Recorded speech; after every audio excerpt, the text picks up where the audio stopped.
John, Tommy, congratulations. You fellas have made it into the final round of this competition. It's time to step up your games and make something worthy of a Forged in Fire champion. Now it's time to send you back to your home forges to recreate an iconic weapon from history. That weapon is the M1832 foot artillery sword. You'll have 4 days at your home forge in which to complete this challenge. At the end of your 4 days, you'll return and present your weapons to our panel of expert judges, and after they've tested the hell out of them, you guys will graduate from child's play to full-fledged Forged in Fire champion who wins a check for $10,000. Good luck, bladesmiths. We'll see you in 4 days. Back here in my shop, here in Gainesville, Texas, and I'm taking on the M1832 foot artillery sword. Today, I want to get the basics forged out. I'm using a car leaf spring because I use the leaf spring a lot. It makes a really good blade. It hardens really well and it tempers really well. My secret weapon for moving this metal, an 8-pound hammer. Why? Everything's bigger in Texas, that's why. My tane's a little off-centered, so I had to fix it. I'm gonna throw it in the hydraulic press to get it centered out.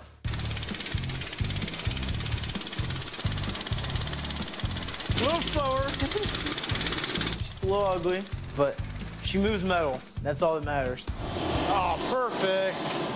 Woohoo! Today I'm going to get working on the handle. I'm going to be putting a lot of my own twists in this weapon. So I'm making a cast bronze handle. In order to cast this out of the bronze, I've got to make a positive regardless. So I could use any type of wood. I could use clay. This is just a really easy material to work with. So the idea is that the metal is going to travel down this tube. It's going to fill this handle up. It's going to come down the bottom, fill these up, and those will come out in the mold as cast bronze. So this is a razor tip wood burner. I'm going to use this to put the dragon scale texture. This handle is going to take longer than the blade when it's all said and done, but I think it's going to be well worth it. Love it. Looks great. Yesterday, like putting in the fullers and quenched. So I'm gonna start forging the garden pommel. We'll get her done. I'm using a piece of round stock, mild steel. Nothing special, but it works. Looks good. So grinding bevels in is what I'm gonna do next. I'm here, round 3. So happy I'm in round 3 to begin with. And build so far is going really good. My blade goes through and it catches on the belt. It has happened to me in a similar situation where it's catastrophic. This stupid thing. I have a curl in my actual edge. I have to match the rest of the edge to that lower point now. If I don't, this could potentially be a weak spot. Just gonna grind it out. Nothing I can do other than that. Just gotta roll with adversity. Today I have to finish getting the handle cast. I've got the original built. Now I need to make the mold for it. So this is casting sand. It holds shape really well. So what I'm gonna do is pack this down into the bottom of my flask, lay my positive in there, and then pack it in nice and tight. Beautiful. That's awesome. So I've got my 2 halves now. Now I'm ready to put them back together and get them out to the foundry. I've got some bronze that I'm gonna start melting down. Once those get into a molten state, then we'll be ready to pour. The first time you're casting any design, there's always a lot of issues that can come out. You know, the metal could cool down too much before it gets down to the bottom. The mold could collapse on itself. It could just wreck inside and I don't know it. All right. If this doesn't work, I'm screwed. A bad pour is gonna set me back at least half a day, and I really don't have that time to spend.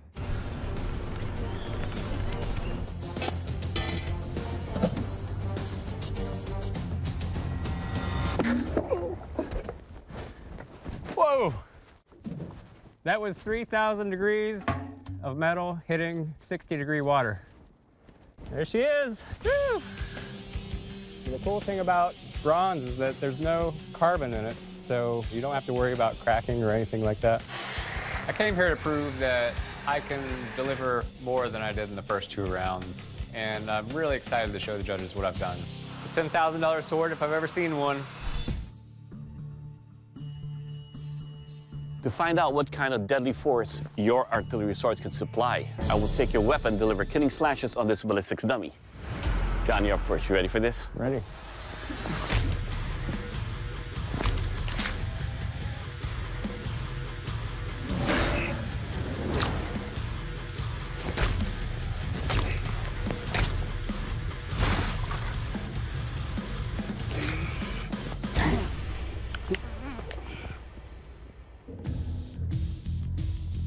I like the beauty of an all-metal construction, and the Damascus pattern you have here is gorgeous. The weight is all the way in the handle, allows for a good recovery and forward delivery of strikes.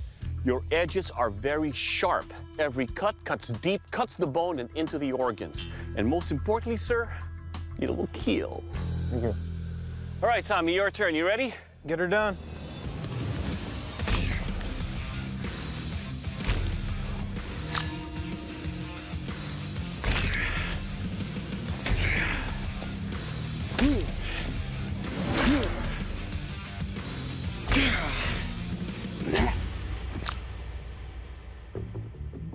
The weight of your weapon is all forward, that it actually takes a lot to pull it away for a second strike. But the thing that your beast does have is a very sharp edge. Every cut is very deep, but it takes a lot of work to control this beast. More importantly though, sir, it will kill. All right, gentlemen, it's time for the strength test. Now, why bring swords to a gun range? Well, so you too can join one of our 2 clubs. The Oh My God, They Broke My Blade with a Bullet Club, or the Bulletproof Sword Club. So to test your blades, we've got our firearm locked in a vise. We've got your blade locked in another vise downrange. We're gonna fire 1 round at that thing. It should split that bullet clean. Or worst of all, see that blade shatter. John, you're up first. Are you ready for this? Yep. Okay. Fire. 4 holes.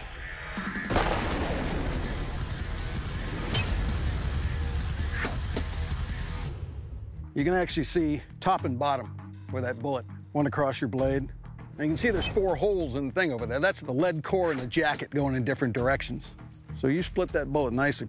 I don't see any damage to your blade. Well done. Excellent. Good job. Thank you. All right, Tommy, are you ready for this? Let's do it. Fire. There we go.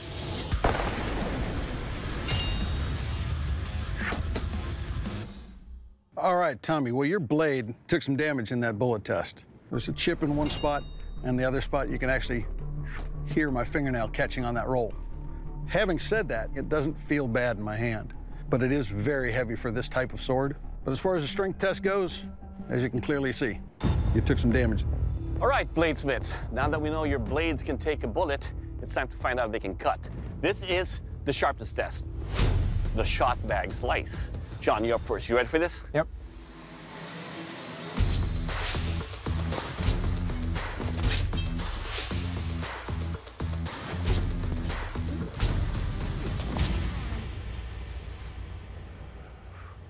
John, man. It is fun to wield. It is fun to move around. It cuts with every slice. It will cut. Thank you. All right, Tommy, it's your turn, sir. You ready? Let's do it.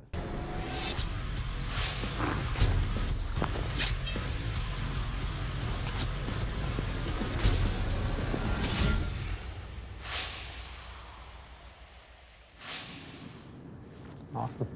All right, Tommy, on the stationary cuts, it cuts cleanly. It's a sharp blade. Now, when I'm moving around and changing my balance because of the weight of the blade, it does affect the way I'm cutting. So some of the cuts are not clean all the way through. There's some strands. More importantly, your weapon here, though a beast, it will cut. John, Tommy, the judges have made their final decision. Our new Forged in Fire champion is... John, congratulations. You are the Forged in Fire champion, and that is a title that comes with a check for $10,000. Good job, brother. Thank you. Feels great to be the next Forged in Fire champion. Good job, brother. I'm super proud of all the work that I've done. I've come here and done tests that I've never would have expected, put myself into challenges that I never would have tried before, and I've succeeded, so I feel awesome.